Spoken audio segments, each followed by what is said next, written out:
के लिए, तो मैंने सोचा कि नॉर्मल टॉपिक पे तो इनफर्टिलिटी के लिए हम सभी डिस्कशन करते हैं, but we have to discuss the topic जो बहुत लोगों ने डिस्कस ना किया हो, जैसे कि सेक्सुअल डिस्फंक्शन या सेक्स से रिलेटेड कोई भी जो बात है।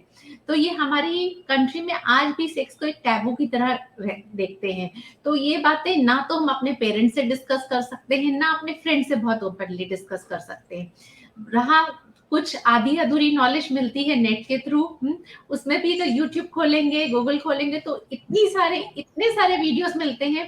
पेशेंट मेरे पास आते हैं अलग अलग प्रॉब्लम्स लेकर कि मैम हमको सेक्स में प्रॉब्लम हो रही है, या बहुत सारे मेल पेशेंट्स ऐसे आते हैं, मैम मेरा पेनिस का साइज छोटा है, तो मैंने कहीं सुना था कि मेडिसिन लेंगे तो पेनिस का साइज इंक्रीज हो जाएगा, पेनिस की गर्द छोटी, because I am talking very openly because I am treating this kind of patients. इससे रिलेटेड बहुत सारे मिथ्स हैं।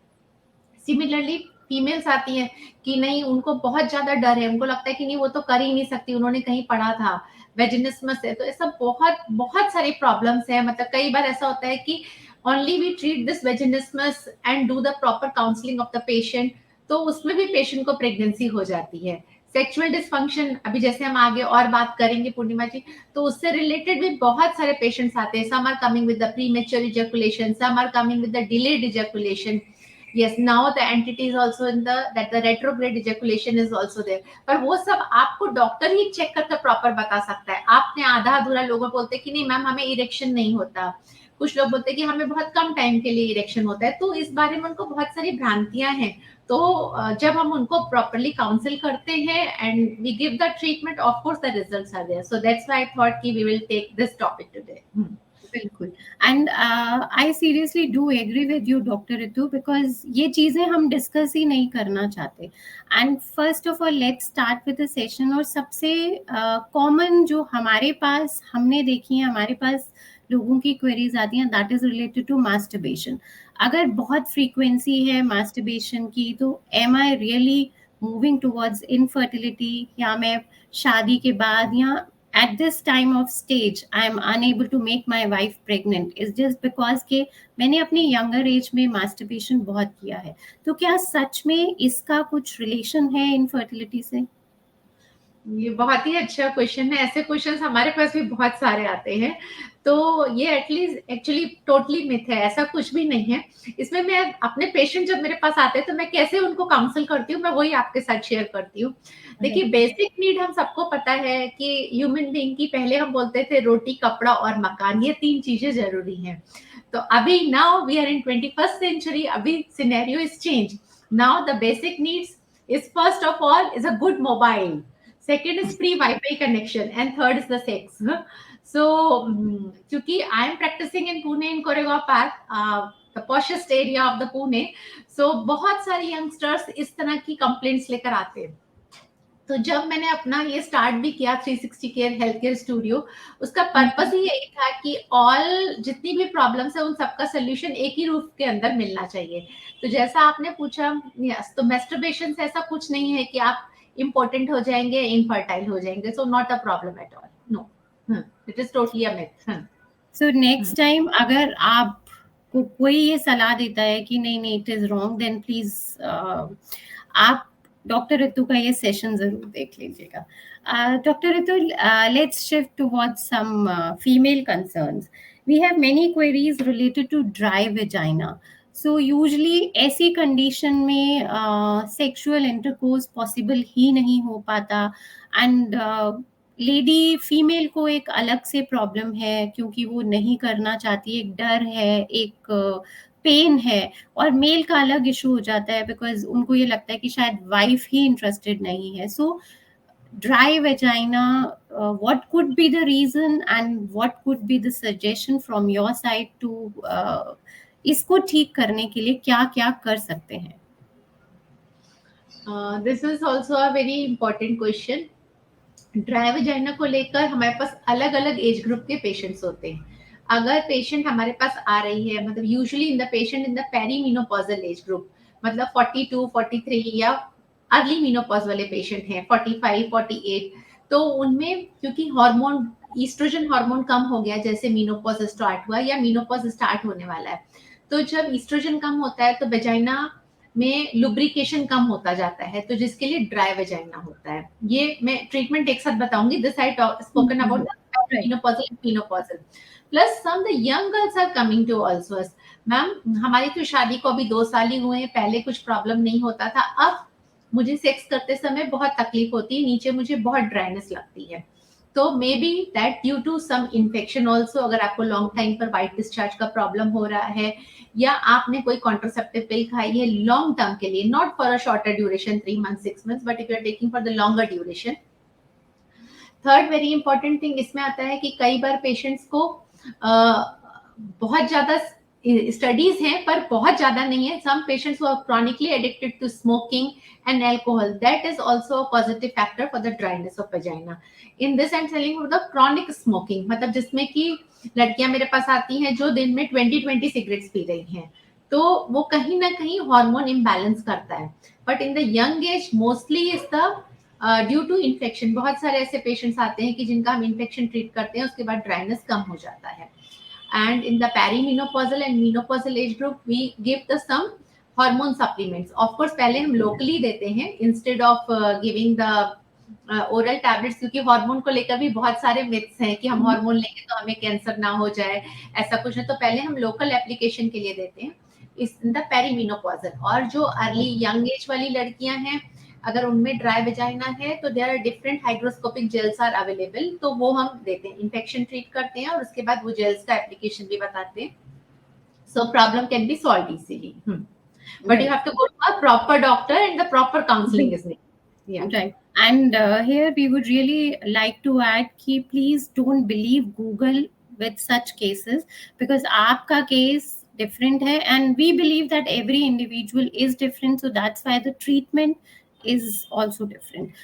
डॉक्टर ऋतु, ये आपने सच में बोला कि dry vagina is really common, और I don't know why but lately younger age group is coming with this concern, like you can say that late 20s and all that, जिनकी शादी को शायद अभी 1-2 साल ही हुए हैं, they are just entering into this phase और उन्हीं को अब से प्रॉब्लम है। So for such cases as doctor Ritu suggested कि प्लीज आप डॉक्टर को कंसल्ट कीजिए, रीजन कुछ भी हो सकता है। And doctor Ritu, at times लोगों को sexual we can say that proper intercourse में भी प्रॉब्लम आता है, तो कहीं पेन है, डर है, तो could it be related to some trauma also? या this is also very very important. Purnima ji एकदम टिपिकल बहुत अच्छे अच्छे क्वेश्चंस पूछ रहे हैं, मतलब जो लोगों के बहुत सारे क्वेरीज होते हैं इससे रिलेटेड।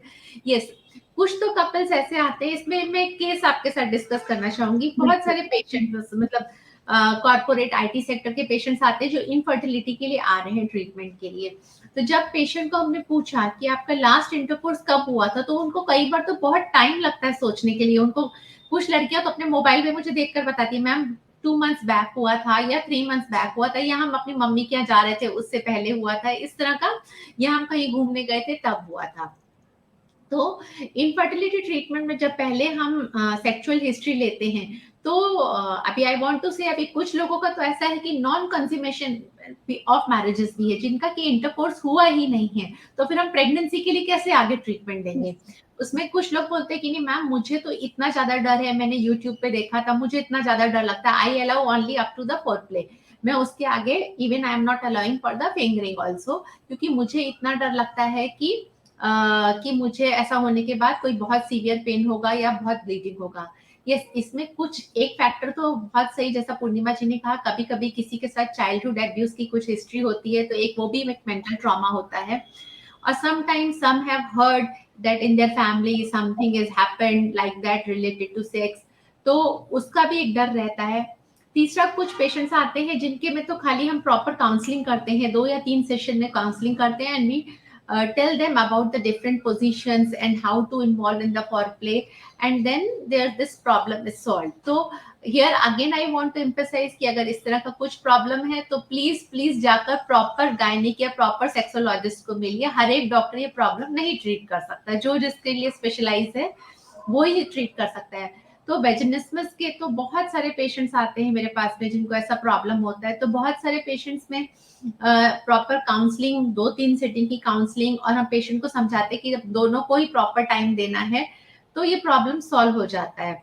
इसी में और ऐड करूंगी, जब जैसे मैंने बोला इनफर्टिलिटी, तो इनफर्टिलिटी अब पेशेंट्स बोल रहे हैं कि हमारा मैम 2 महीने में 1 बार होता है या 2 महीने में 2 बार होता है, आइदर आई एम ट्रैवलिंग और आइदर शी इज ट्रैवलिंग, क्योंकि अब तो ट्रैवल वगैरह सब कुछ स्टार्ट हो गया है post corona.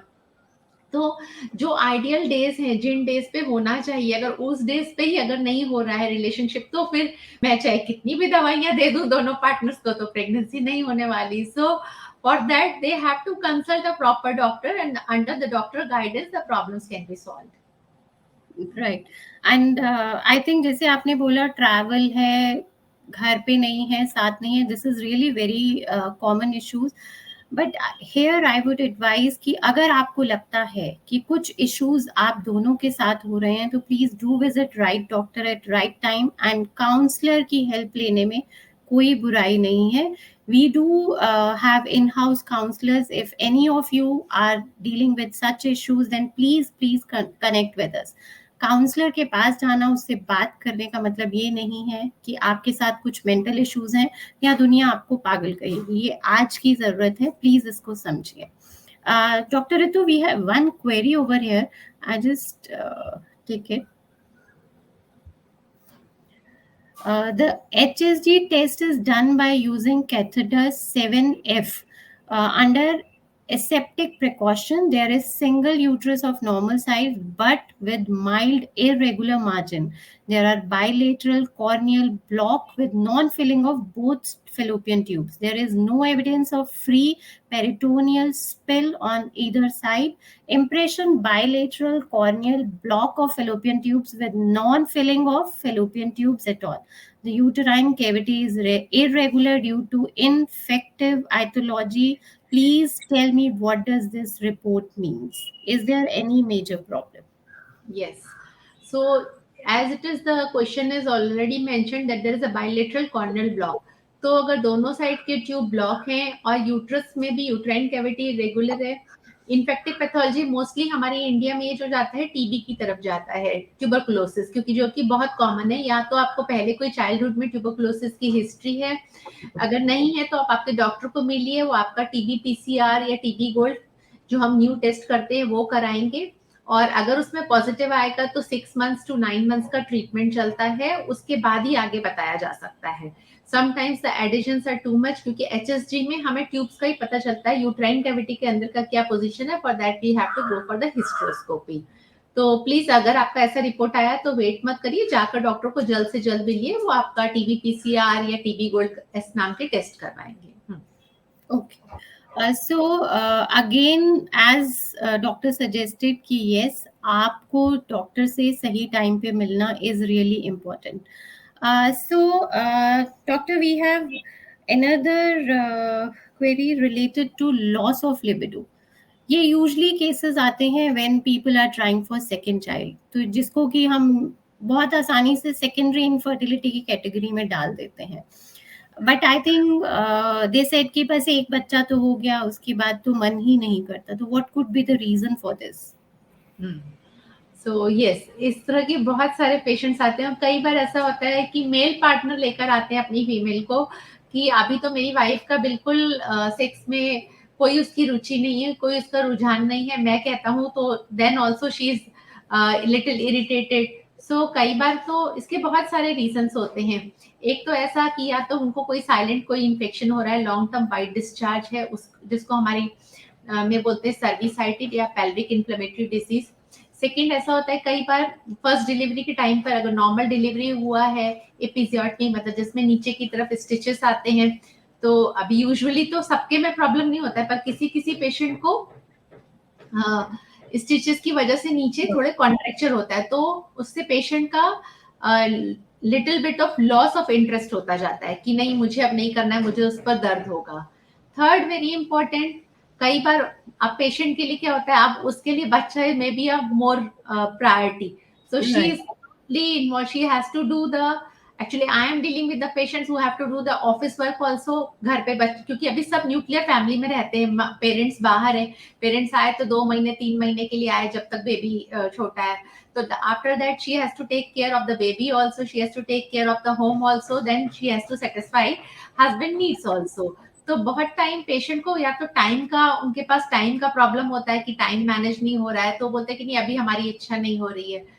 Third, sorry, and fourth will be the maybe due to the some hormonal changes also. Hormone changes में ऐसा नहीं बोलते कि खाली पेरीमेनोपॉज पे यंग पेशेंट्स जो आ रहे हैं, हॉर्मोन्स का एक गड़बड़ होने का रीजन एक स्ट्रेस भी बहुत ज्यादा है आजकल, हम सभी लोग, everyone is too much of stress, तो एक स्ट्रेस भी उसका रीजन हो सकता है। तो इसमें ना पूर्णिमा जी मैं एक स्पेशल बोलना चाहूंगी, जब पेशेंट्स आते हैं मेरे पास तो मैं उनको बोलती हूँ, वो बोलते फर्स्ट बेबी तो आराम से हो गया था, आप सेकंड के लिए इतना ट्राई कर रहे हैं मैम, हो नहीं रहा है। तो मैं उनको बोलती हूँ आपको प्रॉपर काउंसलिंग, प्रॉपर टाइम देना है, आपको प्रोजेक्ट बेबी नहीं बनाना है। दे थिंक कि मैम आप इस महीने रिलेशनशिप करेंगे, सेकंड मंथ प्रेगनेंसी हो जाएगी और इस महीने के एंड तक डिलीवरी, इस साल के एंड तक डिलीवरी हो जाएगी, तो हमारा एक ये प्रोजेक्ट खत्म होता है। They only use the term the project. तो मेरे को ऐसा बोलती है आपको प्रोजेक्ट बेबी करके नहीं चलना है, मतलब sex is not like that कि आपको प्रोजेक्ट बेबी करके चलना है। सो प्लस इसी में जैसे आपने बोला लॉस ऑफ लिबिडो, या तो कुछ लेडीज में ऐसा होता है कि जैसे 38 37 के मेरे पास आते हैं, कुछ को आर्थराइटिस का प्रॉब्लम शुरू हो गया, या डायबिटीज, या हाई बीपी, वो या किसी ड्रग्स पे है, लॉन्ग टर्म एंटी डिप्रेसेंट। बहुत सारी लड़कियां आती है मेरे पास की, कल ही एक लड़की थी मेरे पास, she is 24 only, she is taking long, she told me कि मैम फर्स्ट डिलीवरी मेरी 20 इयर्स की एज में हुई थी, उसके बाद घर पे कुछ ऐसे प्रॉब्लम्स आए, I am on the anti depressants. So अगर लॉन्ग टर्म से एंटी डिप्रेसेंट्स, एंटी साइकोटिक्स पे हैं तो वो भी थोड़ा लॉस ऑफ लिबिडो करते हैं। But these things friends, trust me, are easily treatable. Please go and consult your doctor, don't trust on the half knowledge, half knowledge is always more dangerous. तो doctor के पास जाकर मिलिए, doctor आपको properly guide करेंगे and these things can be easily treatable. बिल्कुल। And viewers, if after watching this half of the session you are realising कि नहीं कुछ तो है, मुझे डॉक्टर ऋतु से जरूर मिलना चाहिए, then please don't hesitate, just contact Dr. Ritu directly, or if you want to go through us, then please just a simple email or a message on our official number and we'll directly connect you with Dr. Ritu. Dr. Ritu, आगे बढ़ते हैं तो और सवाल है हमारे पास जिसमें कि डिलेड इजैकुलेशन का इशू बहुत आता है। उसमें भी पीपल थिंक कि नहीं कुछ तो प्रॉब्लम है, ये इनफर्टिलिटी का रीजन बन गया है, इसीलिए कंसेप्शन नहीं हो रहा है। मेल्स कोशिश करते हैं कि इस चीज को ओपनली ना डिस्कस करें और वाइफ सोचती हैं कि चलो कोई बात नहीं, चल तो रहा है। So delayed ejaculation, this is the major reason. आजकल बहुत सारे लोग हमारे पास, इवन हमारे पास भी जो अननोन क्वेरीज होती हैं उसमें ये बहुत ज्यादा है। तो what you suggest for such cases and what could be the reason for this? Purnima ji, ये दोनों ही बहुत कॉमनली आजकल देखने को मिल रहे हैं। Some youngsters are coming with the premature ejaculation, some are coming with the delayed ejaculation. तो जब मैं उनको पूछती हूँ कि आप कैसे डिसाइड कर रहे हो कि आपको प्रीमेच्योर हो रहा है या डिलेड हो रहा है, मैम मैंने अपने फ्रेंड के साथ डिस्कस किया था, उसने बोला कि मेरा तो काफी देर तक इरेक्ट रहता है, उसके बाद में इजैकुलेशन होता है। तो मेरा तो इमीडिएटली हो जाता है। तो मैंने बोला इमीडिएटली मतलब आप कितना टाइम आप बोल रहे हो? तो उस टाइम पर फिर वो खुद भी हेजिटेट होते हैं, नहीं बता पाते हैं कि उनको वो किसको कैटेगराइज कर रहे हैं कि उनके हिसाब से प्रीमेच्योर इजैकुलेशन हो रहा है। क्या ऐसा है कि फॉरप्ले के टाइम पर ही उनको इजैकुलेशन हो जा रहा है, या before, just before entering into the vagina, मतलब उस टाइम पर हो जा रहा है? तो वी हैव टू स्पेसिफाई कि उनको कब हो रहा है। ऐसे ही जैसे आप डिलेड इजैकुलेशन की बात हम करते हैं, तो इससे रिलेटेड भी बहुत सारे मिथ्स है, तो we have to find out कि वो कैसे कैटेगराइज कर रहे हैं। वो हर एक patient to patient is different कि किसको वो प्रीमेच्योर बोल रहे हैं, किसको वो डिलेड बोल रहे हैं। अंडरस्टूड। हाँ, अब इसी में पूर्णिमा जी जैसे कुछ लोग मेरे पास, बहुत सारे पेशेंट्स आते हैं कि ma'am my penis is not properly erecting, तो आपके लिए मतलब वो क्या टर्मिनोलॉजी, आप कैसे बोलते हो कि आप का पेनिस इरेक्ट नहीं है, या वो बोलते हैं कि हमें लेस टाइम के लिए इरेक्शन रहता है, या लोग बोलते हैं कि मैम हमने यूट्यूब पे देखा था कि पेनिस की लेंथ बढ़ाने के लिए मेडिकेशन आती है, मेरा पेनिस छोटा है, तो आप कैसे डिसाइड कर सकते हो कि आपका माइक्रो पेनिस है कि खाली साइज देखकर नहीं होता है, कितना साइज है और पैरामीटर्स क्या है, वो जब आप डॉक्टर के पास जाओगे ऑफ कोर्स डॉक्टर आपको प्रॉपर्ली गाइड करेंगे। मतलब कितने ही पेशेंट ऐसे आते हैं जो बोलते हैं नहीं मैम मेरी तो पेनिस की लेंथ कम है, प्लीज आप कुछ दवाई दो वो बढ़ जाएगी। तो जब उनको चेक करते हैं तो उनको मैं खुद ही बताती हूँ कि नहीं आपका सब कुछ नॉर्मल है, आपको ऐसा कुछ प्रॉब्लम ही नहीं है, आपने मतलब इससे रिलेटेड बहुत सारे मिथ्स है, बहुत सारी चीजें proper counselling and proper checkup पर ही सॉल्व हो जाती हैं। सो प्लीज प्लीज मतलब इसके लिए again I am requesting everyone कि go and meet the doctor, don't trust on the half knowledge. बिल्कुल। And as we suggested earlier also every individual is different, तो आप भी डिफरेंट हैं। डिफरेंट का मतलब ये नहीं कि आपके साथ कुछ अलग हो रहा है, इसका मतलब ये कि जो आपके दोस्त के साथ हो रहा है वो आपके साथ नहीं हो रहा बस। डॉक्टर रितु, कुछ ऐसा केस या कुछ ऐसी केस स्टडी जो आप शेयर करना चाहेंगे जिससे लोगों को लगे कि सच में ये चीजें बहुत कॉमन है और इनका सोल्यूशन हमारे पास है? तो इसमें मैं एक मेरे पेशेंट है अभी मैंने पिछले महीने ही उनकी डिलीवरी कराई है। सो दे के approach to me last year जब लॉकडाउन बीच में थोड़े दिन के लिए खुला था। सो जब वो आए मेरे पास में तो उनका ऐसा था कि they are friends and friends have done the love marriage. तो उनके में सेक्स प्रायोरिटी नहीं थी, उनका एक कंफर्ट जोन था कि हाँ कंफर्ट जोन है कि फॉरप्ले तक भी हो रहा है तो they are satisfied. Now the once the pressure from the family because जब लेट एज में मैरिज हो रही है 35-38 में, तो फैमिली की तरफ से भी प्रेशर रहता है और प्लस सब लोग पढ़ते भी हैं आजकल की हाँ कि जितना लेट एज पे मैरिज किया है तो जितनी जल्दी प्रेगनेंसी कर लेंगे तो अच्छा रहेगा। So then both of they come to be. तो वो बोले कि जब मैं चाहता हूँ तब ये रेडी नहीं होती और जब ये रेडी होती है तब मेरा मन नहीं होता। सो उनको मैंने एक सीधा सा एग्जांपल दिया कि whenever we read sexology तो उसमें एक बहुत ही कॉमन सिनोनिम एक यूज किया जाता है कि male only needs a place to have a sex while the female sorry I am speaking very frankly on the नहीं, platform. It's absolutely fine. बिल्कुल, बिल्कुल। बट सो इसमें और भी ऐसा बोलते हैं कि मेल्स के लिए जो रहता है उनका पार्ट जो इरेक्ट होता है एक स्विच की तरह होता है कि once we on the switch the part is erected, once he ejaculated the switch is off. And for the females it is like a iron, you have to ignite her. आपको proper फॉरप्ले करना है तब जाकर वो 10 to 15 minutes के बाद वो lady ready होती है। If every part is ready, so if proper foreplay is there, proper erection is there, proper start होता है डिजायर से, प्रॉपर डिजायर होना चाहिए, प्रॉपर इरेक्शन होना चाहिए, सब कुछ प्रॉपर होना चाहिए। तब जब फीमेल जब रेडी होती तो उसको रेडी होने के लिए कम से कम एक 10 to 15 मिनट्स का टाइम चाहिए। So after that one she is mentally prepared then only she is easily ready to corporate for the sexual intercourse. तो उनको मैंने खाली इतना ही काउंसिल किया था कि बिकॉज उनका मेन प्रॉब्लम यह था कि उनके में फॉरप्ले का बिल्कुल रोल नहीं था उन दोनों के उसमें। So once they started properly the foreplay and of course the doctor will guide you about the dates की कौन सी डेट्स में आपको ओव्यूलेशन हो रहा है, प्रॉपर फॉलिकल मॉनिटरिंग करके, तो of course the results are good. तो अब उसमें लड़की को क्या डर था कि उसको भी ऐसा डर था कि उसको बहुत वेजिनिस्मस है, तो लेकिन जबकि उसको कुछ इन्फेक्शन नहीं था। जब मैंने नीचे चेक किया तो first time she not allowing me properly, तो I have done her proper counselling और उनको बताया कि आप किस तरह से ऐसे कर सकते हो। सो उसके मतलब कुछ एक आई थिंक 2 महीने में she got the pregnancy. Now last month only I have delivered. That's great, that's great. तो तभी हमने बोला कि लोग शायद डरते भी हैं बात करने के लिए, बिकॉज बेडरूम की बातें बाहर आना हमारी सोसाइटी में गलत माना जाता है।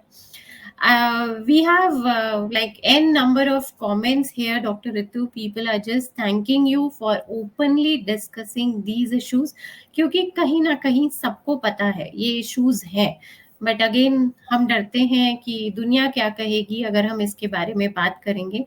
एंड आई वुड से कि आज के सेशन को सुनने के बाद बहुत लोगों ने यही सीखा होगा कि you need to come forward to discuss your issues. It's always not that your bedroom is disclosed and open. It's always better to discuss issues with your doctor so that आपके ऊपर वो जो infertility का tag है वो ना लग पाए.